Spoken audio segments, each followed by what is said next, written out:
Regresamos y bueno, vaya tema de las vacaciones del bienestar y la austeridad, etcétera, tema muy polémico, pero quizá el tema desde el punto de vista político más importante para el país fue pues este asunto de el líder que resulta que el líder del cártel local de Tabasco, conocido como La Barredora, que al parecer pues es parte del cártel Jalisco Nueva Generación, pues que el líder ahí era el jefe de la policía, el secretario de Seguridad, durante el periodo de Adán Augusto López Hernández como gobernador de ese estado. Este personaje está fugado, está siendo buscado por la justicia, y bueno, pues eso nos lleva a la pregunta de hasta dónde sabía el gobernador, el entonces gobernador Adán Augusto, hoy líder de los senadores del Morena, precandidato a la presidencia de la República, sobre este vínculo con el crimen organizado. Es un tema importantísimo, sobre todo, otra vez, hablando de hipocresías, hablando de cómo López Obrador criticó a Felipe Calderón por el tema de Genaro García Luna, diciendo es que él sabía. Pero resulta que sí sabía Felipe Calderón, pero no Adán Augusto, en fin. A mí me parece que lo que están discutiendo en Morena es qué vale y qué no vale. O sea, es una gran discusión. Desde se puede ostentar ropa cara hasta se puede uno hacer una estrategia de seguridad haciendo pactos con el narcotráfico o no. Porque en el ámbito local es común. O sea, no estamos en un país donde las autoridades locales y municipales no pacten con el narcotráfico. Pero esa es la primera vez que sale a la luz pública un escándalo como este que obliga a Morena a debatir este tema a fondo. Porque yo creo que un partido que hace tanto ras de tierra como Morena, yo lo he hecho en Iztapalapa, no tardas media hora en encontrarte con los grupos violentos. ¿Y qué vas a hacer con los grupos violentos? ¿Pactas o no pactas? En México ha sido una constante, lo puede hablar de eso Eduardo Guerrero, sobre todo en el ámbito local, hacer pactos de narcos que hace exactamente el mismo efecto que está pasando hoy en Tabasco. Tienes una pequeña reducción del homicidio, cuando se acaba el pacto, se aumenta el homicidio brutalmente. Esos patrones los conocemos. Y ese tipo de pactos han sucedido, bueno, pues ahí está García Luna, ahí está, y yo creo que es momento que se pongan de acuerdo los morenistas si van a sancionar o no esas conductas. Y a mí me parece que en esa Claudia va hasta el final. O sea, lo que yo conozco de Claudia es que para ella el pacto es la peor estrategia que podemos seguir. Pero y la no más hasta costosa ahora, Ana en Laura. términos de vidas. Ella sí. No, bueno, pero no hasta ahora, ni con Adán Augusto, que ahí sigue, ni con Rubén Rocha, que ahí sigue, ni con Américo Villarreal, que ahí sigue. O sea, tú podrás decir, ella tiene la convicción. No, ¿cómo va a jugar? Justamente por todos estos personajes que tú dices, y todos estos personajes gobiernan entidades y manejan la gobernabilidad de sus entidades. ¿Cómo te enfrentas a eso? ¿Cuáles son las fichas que tiene Claudia? Y yo creo que cómo se va a enfrentar Claudia al caso Adán Augusto va a generar un precedente para todos los demás. Sobre qué vale y qué no vale, precisamente porque está Américo Villarreal, está Rocha, está... O sea, a veces parece que abrazos y no balazos también era una forma de legitimar un nuevo, como tipos de pactos criminales en el ras de tierra. Eso fue cierto. Hay gente que piensa que eso fue abrazos y no balazos. Pero ese no es una discusión hacia el futuro. ¿Cuál va a ser la posición de Claudia Sheinbaum frente al escándalo del líder de Morena en el Senado? Eso ya lo sabemos. Ya conocimos la posición de la presidenta de la República frente al exgobernador de Tabasco, que es voltear la cabeza a otro lado, no hablar del tema, no asumir que la responsabilidad que tiene su partido en este ¿Qué harías pacto. tú? O sea, ¿qué harías tú con todo esto? Debería llamar a la salida inmediata de Adán Augusto López Hernández de la dirigencia de Morena en el Senado. Tendría que apartarlo, promover que se aparte de inmediato. Y si no lo hace, ¿por qué crees que no lo haga? Porque Pues no tiene no poder. está dispuesta a Exacto. confrontar No tiene a esos Exactamente. poderes. Pues sí. No, o Entonces, no puede. bueno, Tú no nunca puede. sabes. El hecho es Tú no sa- o que no la lo- carpeta de investigación ya la está armando el fiscal. O sea, Bueno, no sabes. Hasta el momento lo que podemos decir es que en esa actitud hay una manera de arropar al exgobernador de Tabasco. Y creo que lo vimos incluso en la estructura de Morena, en donde se le celebra, donde se le acomoda públicamente como uno de los líderes reconocidos de Morena y donde hay un grupo grande o pequeño que le grita: estamos contigo. Yo no nada estás más, solo. creo que lo de Adán Augusto no está resuelto todavía. Eso Por es lo único que supuesto, No, no. por Y yo supuesto. creo que... Pero hasta ahorita- Por supuesto. O sea, ¿cómo se resuelven estas cosas? Hasta digamos? ahorita- No es tan fácil. Por No es así supuesto. como de un día trueno los dedos y se va. O sea, Sí, yo estoy de coincido acuerdo. totalmente con Ana Laura que no está fácil. Si estuviera sentado en la silla presidencial hoy, no sería fácil cómo lidiar con esto. Por esta pirámide a la que alude Ana Laura, de estos pactos en todo el Criminales. territorio y en donde tiene un efecto de demostración. Me echo al de hasta arriba. ¿Qué pasa con todos los de abajo? ¿Qué tanto te están sosteniendo toda la gobernabilidad de esos pactos a nivel del territorio? Por Espera, ejemplo, sí, espera. pero permíteme, Sí. pero déjame hacer un encuadre un poco distinto. Sí. ¿Sí? A mí hay dos cosas que me llaman especialmente la atención y me parecen especialmente graves del caso de Adán Augusto. No solamente es el personaje con más alta jerarquía dentro del grupo gobernante, frente al cual hay cuestionamientos en relación a su relación con el crimen organizado. Hay otros dos elementos que lo vuelven absolutamente inédito, hasta donde yo conozco, por favor, díganme Sí, si sí, me equivoco. sí. Lo primero, no estamos hablando del pacto entre una organización criminal y un gobernante. Estamos hablando de un gobernante que creó una organización criminal.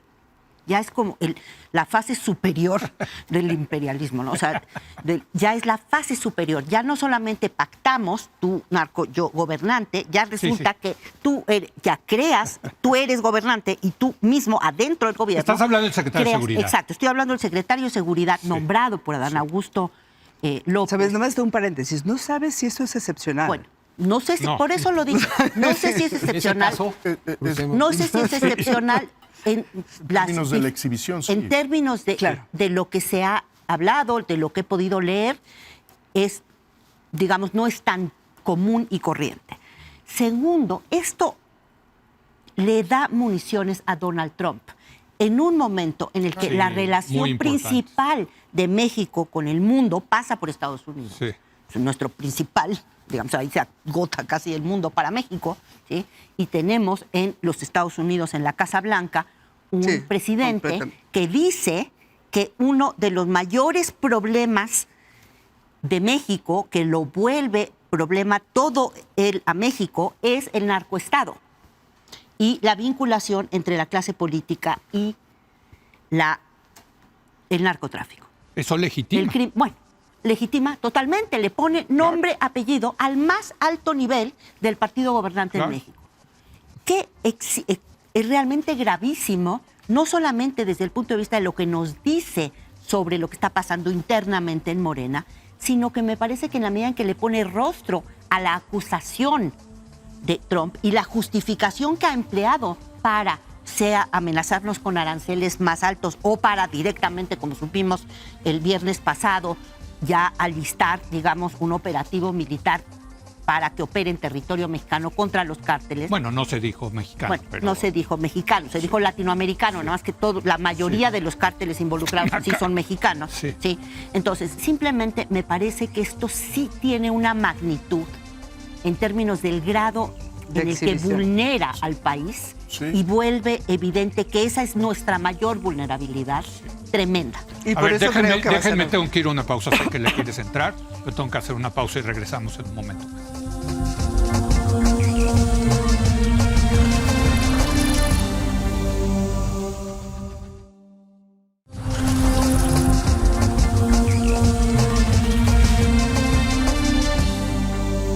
Regresamos, estamos analizando el tema del senador Adán Augusto López Hernández. lo que pasó cuando era gobernador de Tabasco. Y bueno, pues te quedaste tú con ganas de hablar, Javier. Te interrumpí por la pausa. No.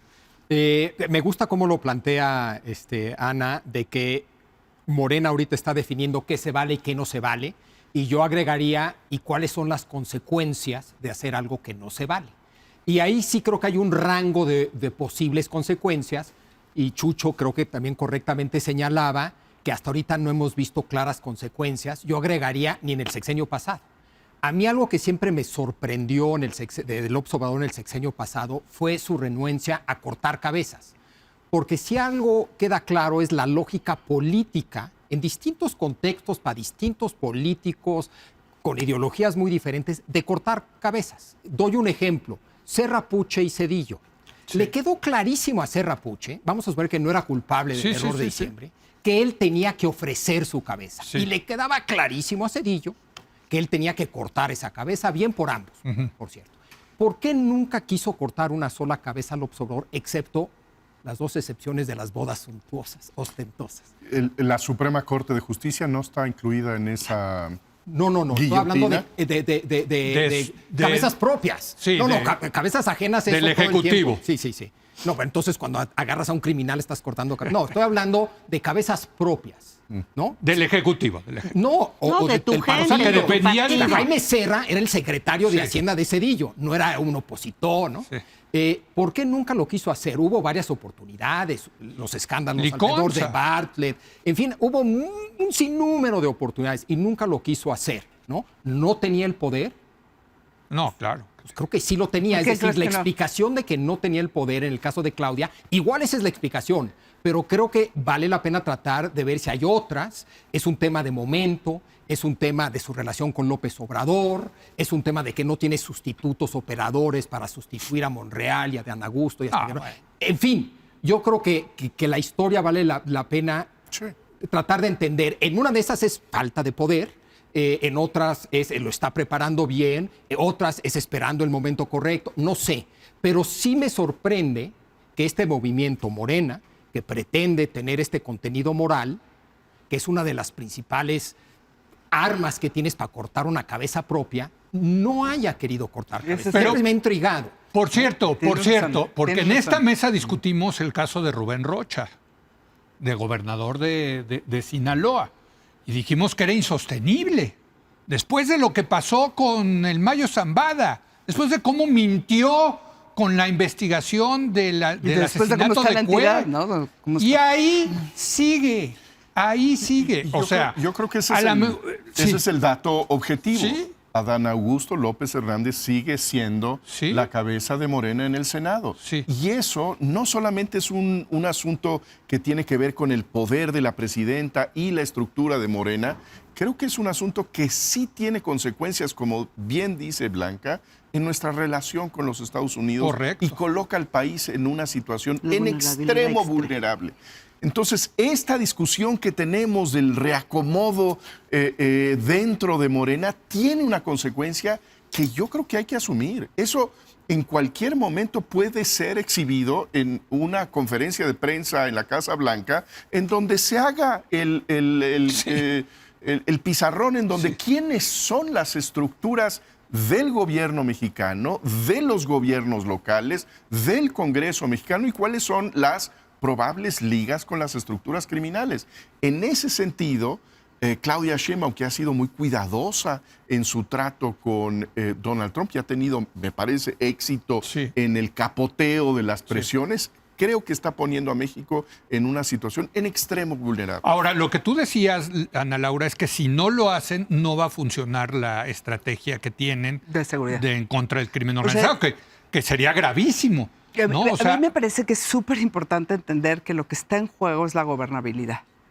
Estas estructuras generan un tipo de gobernabilidad que luego te produce mucha violencia. Las estructuras, los pactos criminales. Okay. Y están metidas tus instituciones, tus policías locales, tus policías municipales, las fiscalías, o sea, es militares.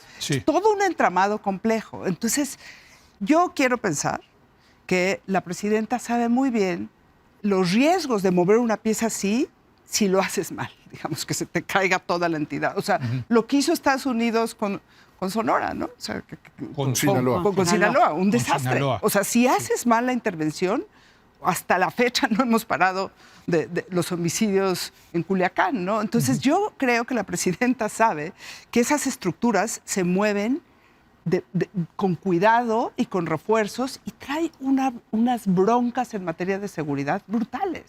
Entonces yo sí le daría el beneficio de la duda de que sí va a pasar algo en este tema, en los pactos, porque si no su estrategia de seguridad no va a ser exitosa y el costo de la relación bilateral va a ser brutal. Pero no creo que sea inmediato que lo pueda hacer. Yo creo que lo tiene que hacer de forma inteligente para que no se desborde la ingobernabilidad. Pero ahí en el está, país. llevamos cuántos meses en lo de Rubén Rocha. Perdón que lo diga, pero es que, a ver, y siguen los Pero ve cómo muertos, y está la sigue la entidad. inestabilidad en Y quizá en quitarlo es Sinaloa peor. y la intervención federal, y etcétera. Y ahí sigue el gobernador. Por alguna Un gobernador razón que no conocemos. mintió Pero en no una sabemos qué. investigación fundamental. Totalmente. Ahora, yo creo que, yo me acuerdo en ese programa yo a donde iba, digamos, de tratar de entenderlo, era porque pensaba que quizá la presidenta no tenía sustituto. Cada vez estoy más convencida de que la única hipótesis que a mí misma me convence es que tiene tal cantidad de información sobre tales personajes que no está dispuesta a tocar. En el O sea, fondo, sin intocable. embargo, regresando ahora a Dan Augusto y coincidiendo con Ana Laura, que se está jugando la presidenta su estrategia de seguridad, junto con lo que yo ya mencionaba, de que está jugándose también la relación con los Estados Unidos Sí. y abriéndole la posibilidad a Donald Trump de seguir amenazándonos de la manera en la que lo hace. Cabe hacerse la pregunta que yo me he hecho muchas veces, es ¿qué tanto es que no puede la presidenta o es que en el fondo, por alguna razón que me es difícil de entender, no quiere la presidenta? Pues ahí está, y vaya que nos quedaron varios temas en el tintero. Vamos el a ver. tema de Trump, vamos a ver. Hay mucho, ¿qué tal Israel Vallarta? 20 años después resulta que es inocente. Bueno, nunca hubo 20 juicio. años, 20 años y no lo sentenciaban. Es durísimo. No. No, Es es durísimo. un escándalo, es inhumano eso, pero bueno, en fin, tantos temas que pasaron durante las vacaciones, ya los iremos analizando aquí en Es la Hora de Opinar. Por lo pronto agradecerle a Chucho, a Blanca, a Ana Laura y Javier por su presencia y a usted por habernos acompañado. Muy buenas noches. Buenas noches.